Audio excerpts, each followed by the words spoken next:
Hi everybody, welcome to another Tutorial Tuesday, and in this episode I'm going to teach you a cool little B-roll trick that adds a different effect to your videos. I personally like it. I used it whilst I was editing a John Olsen vlog a few weeks back, and it's a nice little effect. I like it. It's called the low pass filter. I've got some B-roll. I'm going to jump into Premiere Pro and show you exactly how to do it and what it looks like, what it sounds like. I think you might like it, so hopefully you can use this for your videos going forward. Right, let's jump into Premiere Pro. Okay, we've jumped into Premiere Pro, and this is how we do this low pass filter.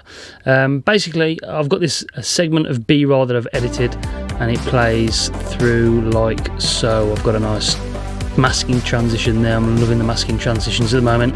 Yeah, so yeah, and we've got that slow motion there, which is very nice with the water, and then we go into this bit where they're walking up the hill. So what I want to do is, in the section of music underneath, I've already cut the bit where I want to add the low pass filter to. So this slow motion bit where the water's coming over the waterfall, I've cut either side of that clip, and then we're going to go to effects, and what I do, I create another bin where I've got most used, so I just drag those in. These are my most used effects on Premiere Pro at the moment. So here we are. It's called low pass filter. If you haven't got that, basically you just go to the search bar and type low pass. There it is under audio effects, low pass.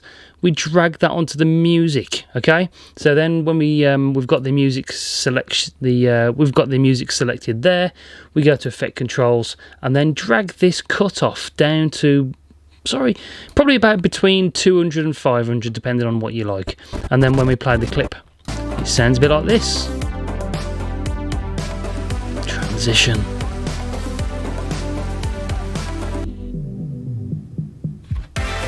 Yes, and it kicks off again, the video. It just adds a little bit of a split in between the two segments. Yeah, we've got the slow motion, which adds that split as well. But if you low pass, bring the music down, gives the music that kind of muffled effect, and then you kick back into another drop onto the video and the music, and that gives your video an extremely nice, different effect, I think, and that's one of my favourite ones that I'm using at the moment. So there we go, it's the low pass filter in Premiere Pro. It's just a different effect, another one to your repertoire, something else you can think about as you're editing along that flow of editing goodness. But it's one that I use a lot. I like it. It's a new one I discovered, as I said, as I was editing John Olsen, watching a lot of John Olsen vlogs over the few months, trying to learn their style. It's one they use a lot as well.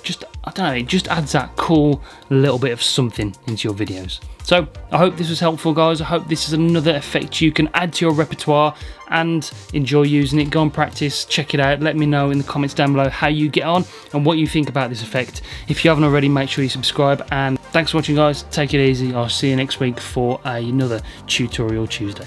See you soon. Bye.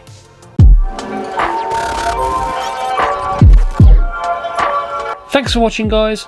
If you want to check out my last upload, click up here. If you want to check out a random video YouTube selects, click down here, and make sure you click over here to subscribe to the channel and press the bell so you don't miss any uploads coming up soon.